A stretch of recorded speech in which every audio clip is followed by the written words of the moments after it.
আমি আশাও করব না যে এই রকম একটা মানে টিমকে নিয়ে আমরা 7-7টা জিততে পারবো। আমাদের টিমে হাতে গোনা 5-6টা প্লেয়ার আছে যারা বিপিএলে লাস্ট 5 বছর নিয়মিত ম্যাচ খেলেছে। আপনি কাকে খেলাবেন? কে, নাম কি? ওকে, ভালো খেলছে? ওকে, 25% আমরা পেয়েছি। আর বাকি 25%-এর একটা চেক আছে যেটা আসলে খুব তাড়াতাড়ি এটা ক্যাশ হয়ে যাওয়ার কথা। সো ওইদিনে ম্যাক্সিমাম প্লেয়ারই তো পেয়েছে যতটুকু আমি জানি। দু একজন বাদ আছে কিনা আমি জানি না আসলে, বাট যতটুকু জানি যে ম্যাক্সিমাম পেয়েছে।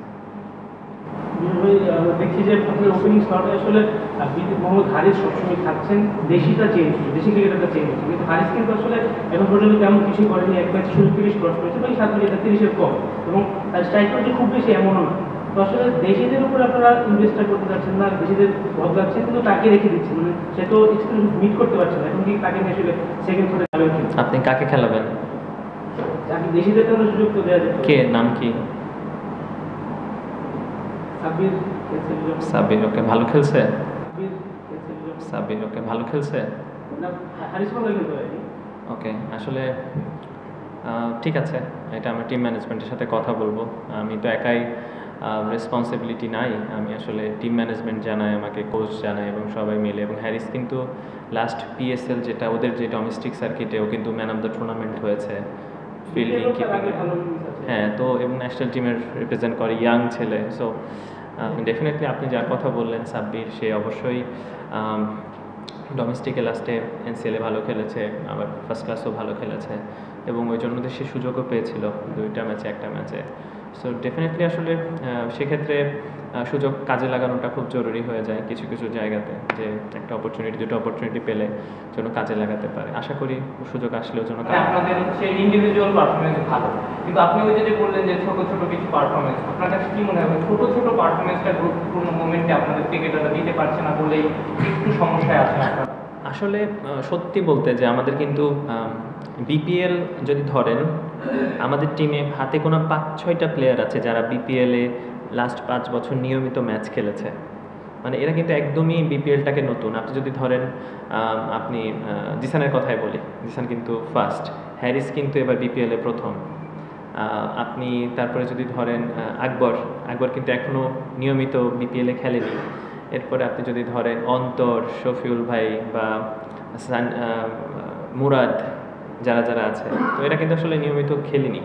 সো আমি আশাও করব না যে এই রকম একটা মানে টিমকে নিয়ে আমরা 7-7টা জিততে পারবো। এটা কিন্তু রিয়েলিটি, যেটা রিয়েলিটি আমাদের। হ্যাঁ, আমাদের যারা যে 3টা ম্যাচ আমরা জিতেছি দারুণ পারফর্ম করেছে। আমার হয়তো 3টার জায়গায় আমরা আজকে যদি জিতে থাকতাম 4টা, 8-4 কিন্তু লুকস গুড, খারাপ হতো না। আপনি যদি ধরেন যে পেন অ্যান্ড পেপারে ঢাকা টিমকে দেখেন, আপনি খুলনা টিমকে দেখেন, আপনি যদি চিটাগং টিমকে দেখেন, আপনি সিলেট টিমকে দেখেন, হিসাব করলে কিন্তু অনেক বেটার সাইড তারা। সত্যি বলতে তাসকিন যদি বাদ দিয়ে আমাদের বোলিং ইউনিটটা কিন্তু এরকম স্ট্রং না। এটা কিন্তু সত্য, যেটা সত্য। কিন্তু আমাদের তারপরেও যে তারা কন্ট্রিবিউট করছে, তারা বেস্ট এফোর্ট বের করে দিচ্ছে, তারা চেষ্টা করছে, হাঙ্গার। আপনি জিসানের বোলিংটা দেখতে পারি, আপনি সানজামুলের বোলিংটাও কিন্তু অসাধারণ। লাস্ট ম্যাচে মৃত্যুঞ্জয় দারুণ বল করছে। তো ছোটো ছোটো ওরাও কিন্তু কন্ট্রিবিউট করছে, এমন না যে করছে না। সো আমি আমার টিম নিয়ে যথেষ্ট হ্যাপি, মানে এই টিম নিয়ে আমি যথেষ্ট হ্যাপি। হয়তো বা আরও বড় নাম থাকলে বা আরও কিছু প্লেয়ার থাকলে হয়তো আরও একটু বেটার হতো, বাট হয়তো বা আমরা ঢাকার মতো রেজাল্ট হতে পারতো, যে 8টা একটা মাত্র জিতেছে, সিলেটের মতো হতে পারতো। সিলেটে কিন্তু স্টার কিন্তু যথেষ্ট আছে। সো আমি মনে করি আমার টিম নিয়ে আমি যথেষ্ট খুশি। হয়তো 3টার জায়গায় 4টা উইন থাকলে জিনিসটা ডিফারেন্ট লাগতো, হয়তো আমার পয়েন্ট টেবিলে আজকে 4-এ থাকতাম। সো দ্যাটস ইট, আমি মনে করি। আসলে জিসানকে পিছনে ব্যাটিং করানো একটু আমার জন্য ডিফিকাল্ট অ্যাজ এ ক্যাপ্টেন। আমি যদি এটা আমার চয়েস আমি মনে করি যে, এবং জিসান পাওয়ার প্লেতে যথেষ্ট ভালো মানে আমরা দেখে আসছি এবং আশা করি ও ফিউচারেও ভালো করবে। আর হ্যারিস তো ডেফিনেটলি টপ অর্ডার ব্যাটিং করে। আর আমি গেমটাকে বড় করতে পারবো যতটা না ওরা আসলে হেল্প করতে পারবে টিমকে। আমি যতক্ষণ উইকেটে থাকি ম্যাচটাকে বানানোর চেষ্টা করি, গেমটাকে যেভাবে যাচ্ছে সেটা আমাদের দিকে নিয়ে আসা যেভাবে হোক। কিছু সময় ফেল করি, কিছু সময় হয়, বাট আমি গেমটাকে অ্যাজ এ ক্যাপ্টেন বিল্ড করার ট্রাই করতেছি এবং আমি মনে করি আমি আমার ডিউটিটা হয়তো কিছু হলেও ট্রাই করছি, চেষ্টা করছি আর কি। শেষ রান উইকেট থেকে আপনাদের জন্য কৌশল ছিল কিনা, যে মোমেন্টে খেলাটা ছিল আপনাদের ছিল আর কি? আসলে আমি দুইটা বল ফুল টাচ বল লো ফুল টাচ বল আমার মনে হয় মিস হয়ে গেছে। একটা এই পাশ থেকে যে বল করলো আর একটা হাসানের বলে যেটা ফুল টাচ বলে, আমি ওইটা একটা এই দুইটা বাউন্ডারি হতে পারতো আমার দিক থেকে, এটা আমি মিস করেছি আমার মনে হয় এখন। আর রায়ান বার্ন অবশ্যই খুব ভালো শেপে তো আছেই থ্রু অফ দ্য টুর্নামেন্টে। আমার মনে হয় এবার বিপিএলে Khushdil Shah, Ryan Burl one of the best foreigner মানে পারফর্ম করতেছে। তো আমার মনে হচ্ছে যে ও থাকলে অবশ্যই একটা চান্স তো ছিলই। না, ব্যাপারটা আসলে টপ রান দিয়ে আসলে অনেক সময় অনেক কিছু হয় না। আমি একটা এক্সাম্পল আপনাকে দিই, নুরুল হাসান সোহানের কথা বলি।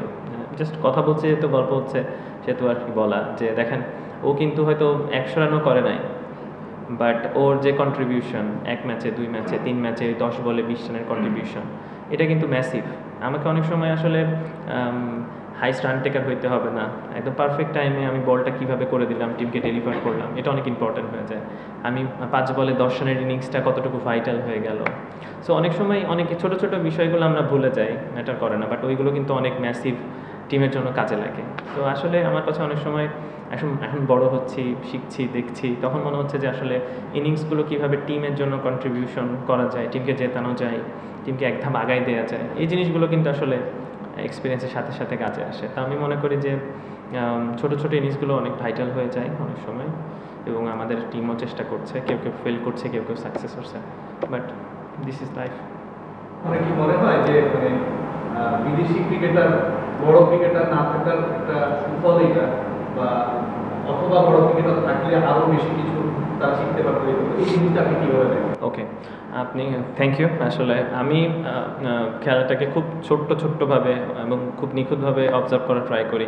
যেমন আপনি মাহিদুল অঙ্কন যে ইনিংসগুলো ছোট ছোট খেলছে, এবং আপনি যদি দেখবেন জাকির আলী অনিক, জাকির হাসান যেসব ইনিংসগুলো খেলছে, এবং আপনি যদি দেখেন শামীম পাটোয়ারির একটা দুইটা দারুণ ইনিংস, আজকে আফিফের ইনিংস, আসলে আমাদের ছেলেগুলো কিন্তু বাইরের লিগগুলো খেলতে পারে না, অপরচুনিটি আসে কম, এবং আমাদের দেশের নামটাও অনেক সময় বাংলাদেশ। তো আসলে বাংলাদেশের প্লেয়াররা কিন্তু ফ্র্যাঞ্চাইজি গেম অনেক কম খেলে। আমরা সাকিব ভাইকে, আমরা মুশফিক ভাইকে, তামিম ভাইকে, মুস্তাফিজ, কিছু তাসকিনকে আমরা কিছু কিছু জায়গায় খেলতে দেখি, কিন্তু যখন আফগানিস্তানের প্লেয়ার যারা ন্যাশনাল টিমকে রিপ্রেজেন্ট করে না, তারা কিন্তু বিগ ব্যাশ খেলছে, আইপিএল অনেক সময় থাকছে, তো আসলে তারা অপরচুনিটি অনেক বেশি পাচ্ছে, তখন তারা বড় প্লেয়ারের রূপান্তরিত হয়ে যাচ্ছে, কারণ তারা ফ্র্যাঞ্চাইজি বড় গেমগুলো খেলে। বাট আমাদের প্লেয়ারদের মধ্যেও যে সেই কোয়ালিটিগুলো আমি মনে করি আছে, এবং তারা আসলে প্রমাণ করার সুযোগ তখনই পায় যখন এই ম্যাচগুলো হয়, তাদের কাছে বল থাকে, তারা অপরচুনিটি পায়। তা আমার কাছে মনে হয় আমাদের যে নামগুলো বললাম, দে হ্যাভ এ ক্যাপাবল, মানে তাদের ক্যাপাবিলিটি আছে যে তারা ভালো করবে, এবং তারা করছে। এবং আমি মনে করি ট্যালেন্টের থেকে পারফর্মার সবসময় অনেক বেশি জরুরি একটা টিমের জন্য। So I am talent, but আমি পারফর্ম করছি না টিমের জন্য। সো আমার মনে হয় আমাদের এই ছোটো ছোটো ইনিংসগুলো যদি বড় করতে পারে, কনসিস্টেন্ট হইতে পারে, তা আমার মনে হয় আমাদের এই নামগুলো বলছি, এইগুলোই আসলে সোহান, সো এই নামগুলোই আসলে বড় প্লেয়ার আকারে রূপ নিবে। অবশ্যই বিপিএলের কিছু স্লট থাকে, এটা আমরা সবাই জানি যে আইপিএল ফ্র্যাঞ্চাইজি লিগ এত বেশি হয়ে গেছে, সেখানে আসলে অনেক প্লেয়ার আসেও না, সুযোগও হয় না। তো সব মিলিয়ে আমি মনে করি এরা দারুণ ক্রিকেট খেলছে, এবং আশা করি এরা কন্টিনিউ করবে, তাদের নিজেদেরকে বড় হিসাবে আসলে তুলে ধরবে।